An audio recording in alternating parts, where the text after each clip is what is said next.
مامۆستا بێنە سەر باسێکی تر ئەو باسی کە زۆر گەرم و گوڕا بەتایبەت لە ناو کۆمەلگای کوردی و لە ناو میدیاکانیش لە جیهانیشدا مەسەلەی داعش و مەسەلەی شەڕی کورد لە بەرامبەر ئەو گروپە چەکدارە. نزیکەی ساڵێک بەر لە ئێستا لە وەڵامی پرسیارێکی NRTدا باس لەوە کرد کە ناتوانانی قسە لەسەر داعش بکە یاخود تەبەنی فکری بکەی لەبەر ئەوەی هێشتا بە تەواوی نایناسی. ڕاتچی لەسەر داعش وەگەوەی کە ئێستا هەیە. من ڕامێستا لەسەری هیچ شتێک نییە چکە من لە زیندان هاتوومەتە دەروە ئێستا خۆ نازانم ئەوان چێن. خۆ من ئێستا لە خەبەرێکی سادقم پێ نەگەیشت و ئەوان چێن. محموود سەنگاویە لە ئاوان، کەریم سنجاریە لە ئاوان. میدیای خۆیان داعش میدیایکی زۆر بەهێزی هەیە. من هێشتا نەکەوتمە سەر ئەوەی کە بزان میدیاکان جارە چین. ئەنجا من پەلەم لەمە چییە؟ جا با وەفدێکی من بڕوا بۆ لایەن و لە ناویان بێ و بمێنێتەوە بژڵە بۆ ئەوە هاتوین بزانین بتان ناسین. بۆی بتوانێ کاتە ڕێی لەسەر دەربڕی. چونکە دەربڕینی ڕێی منیش بە ئیجابی لە سەریان خۆشم نەچم 5,000 پێشمەرگیان پێوەلکی 600 گەنجی کورد ئێستا کە گوێ لە منەگرە لە ئەوروپا کە ناڕوا پێم وتە سەبر بگرێ ئێمە جارە بۆ بکەوینە واقعی یەکێکە و کە خەڵکی تر درستی کردو چ مەجبوری لە کوردستانیشە بە هەمان شێوەیە لەبەرەوە ئەو پەلەی لە پارتی وێچێتی و لە ئەڵمانیەتی کوردە لە من هەر نییە چکە من پێناسەکەی لە خۆیەوە وەرەگرم هەر وەختێک کە ناسی من تۆ لێمە پرسی ئەیمەن زەواهیری چۆنە جواب دەدەمەوە ئەی ناسم لە نزیکەوە وەصف و سیفەت و ئەفکار و هەڵسوکەوت و ڕەفتاری و عائیلەی و ئەمانە دەتوانم بۆ باسکە من وەختێک کەوتم ئوسامە بن لادن تاجی سەری ئومەتی ئیسلامە لەبەر خۆم دیومە و لە نزیکەوە و ژیاوم لەگەڵێ و ئەزانم چۆنە بەڵام من ئێستا ناتوانم ئەو وەصفە بدەم بە خەلیفە ئەبوبەکری بەغدادی لەبەرچی ناتوانم لەبەرەوە ناپارتی وێچێتی ئەیانەوێ یا ئەمریکایە یا تورکیەوە یا مسلمانەوە یا گەنجێک نایە فڵانەوێ علاقەی بەسەر ئەوانە مطلقاً علاقەی بەسەر ئەم قاعدە ئاڵتونیەوە هەیە کە لە ئیسلام هەیە من وەزعی ئەو نازانم پەلەشم لێ نییە جا با ساڵێکی تری پێ بچێت تاکو ڕێی خۆمە دەم دەربارەی ئەو دەوڵەتی خلافەی واتە تا ئێستا نەوتوانێت بە داعش بە باشی بناسی بۆی کە بڕیارە بێت من هەر نەشم ناسیون هێشتا بەڵام من پێشان ناڵم داعش چونکە من ئەڵێم ئیمام خومینی خۆ ئیمامی من نییە ئەڵێم مەلیکە ئیلزابت خۆ مەلیکەی من نییە ئەڵێم ئیسرائیل کەلیمەیەکی دینی یەهودیە خۆ ئیسرائیلی من نییە ئەی بۆ ناڵێم دەوڵەتە سەهاینە هەر کەسێک خۆی چۆنی ناو لە خۆی ناوە من بۆ ناوی خۆی بانجێک تۆ پێڵێ داعش تۆ پێی بڵێ شەیتان تۆ پێی بڵێ جنۆکە بەس من مکەلەفم لە ڕووی شەرەیەوە بەو ناوە بانجەکەم کە خۆی پێخۆش تەنجایکەم پرسیارم کردەوە یعنی ئێستا ڕاد لەسەر داعش ناتوانم لەبەر ئەوە نییە کە وڵم لەبەر پارتی وێچێتی و نەروێژ و ئەمریکا باکم بە هیچ کەسێنی بەڵام ناحەی شەرعی بۆ خۆم چکە گەر من وتم دەولەت الخلافە دەوڵەتێکی ڕسمیە و شەرعیان ئینتیما بۆیان جائیزە و واجب بچینە لایەن ئەو کاتە خۆم لە بەردەمی پەرلەمانی نەروێژای ئەعلانێک ئەو کاتە ئەم 600 گەنجەی لە ئەوروپان و ئەو 6,000 لە کوردستان چاوەڕێکن ئەوانە هەموو یەچنە ناوی بەڵام من نەگەیشتومەتە ئەو نەتیجێ دوایە من ئیخوان تەنظیمێکی مسالم دوور لە چەک نێودەوڵەتی بوو من لەو هاتوومەتە دەرێ چکە من نامەوێ ئومەمی بژیم نامێ ئەو میلەتە کوردەی خۆماز لێ بێنم بڵێ من ڕۆمەڵا لە ئەفغانستان شەڕەکەم بۆی لێ بکوژرێم و یا بچم لە لای بۆکۆ حرام لێ جیهاد بکەم و میلەتە کوردێکی خۆشم بەڵامەوەی کە تا ئێستا ئیزان لەسەر داعش هەم لە ڕووی میدیای جیهانی میدیای عراقی میدیای کوردی هەم لە میدیای خۆیانە ئەزانین زانیاریی باشمان هەیە لە سەریان چۆن مامەڵە ئەکەن من نیمە چونکە من هەروەکوتم من چاوم لەوە نییە ئەو ممارەسەی تۆ ئەیبینی من سەیری ئوسولی دامەزراندنی دەوڵەتەکە ئەەکەم جارە ئایا ئەم دەوڵەتە شەرعیەتی ئیسلامەتی وەرگرتووە و ئایا دکتۆر ئەبوو بەکری قوڕیشی بەغدادی قوڕیشی هاشمی مواسەفاتی خەلیفەیەکی مسلمانی تایە تاکو بەیعەتی بدەینێ و ئەو کیانەی کە دروستی کردووە کە هێشتا لە کیانێکی دەوڵەتی ناچێت لە کیانی ئیمارەتێکگەچێت بۆیە وتم وەکو شەبووە وایە وەکو جنوبی ئەمەن خۆ لە شەبۆش لەوێ هەر ئەحکامی شەرعی حکمەکە قاعدە لەوێ هم دەسەڵاتی بەسەر ناوچەکەی هەیە و ئیدارەیە با بەڕێ و ئەوان بەنیسبەتەوە من نەگەیشتومەتە ئەو نەتیجەی ئەم بڕیارە بدەم پەلەشم لەم بڕیارە نییە چونکە ئەوە نەرویجش پەلەیەتی ئەمریکاش پەلەیەتی کوردەوانەکانیش پەلەیانە بەڵام بەنیسبەت منەوە پەلەم لێ نییە با ساڵێکی ترتول بچێش هەتا ئەیان ناسین لە نزیکەوە دوای ساڵێک چی دەڵێ ئێستا پێناسە چیە بۆ ئەو گروپە من طبعا باسکردنم لە تەنظیمی دەولە طبعا پێشی ناڵم داعش لە تەنظیمی دەولە باسکردنی لە ئیستقلالێتی خۆمەوە دێ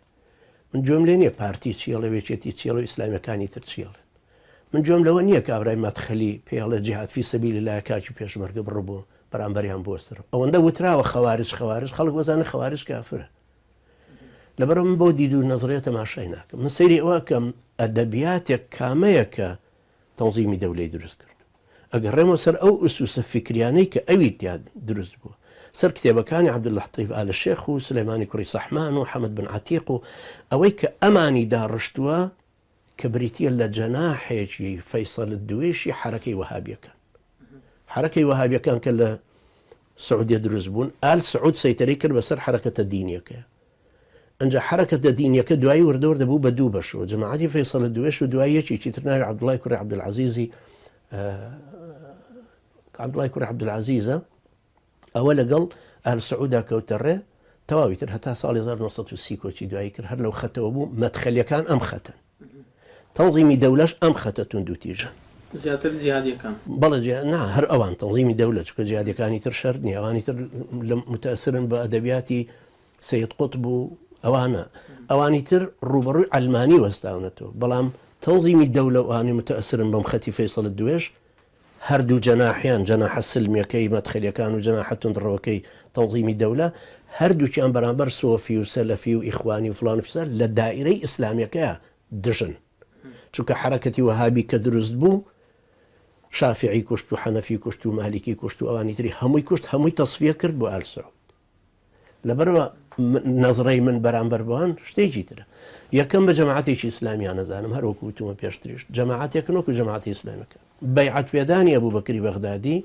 بەیعەت پێدانی وەکو هەر یەکێکی تر لەو تەنزیمە جیهادیانەی کە هەن هیچ فەرقێکی تری نییە وەکە ناوی لە خۆی نابێت سیستمی خلافەتی ئیسلامی بە ناونان ناوێت بە سیستمی خلافەتی ئیسلامی چکە ئێمە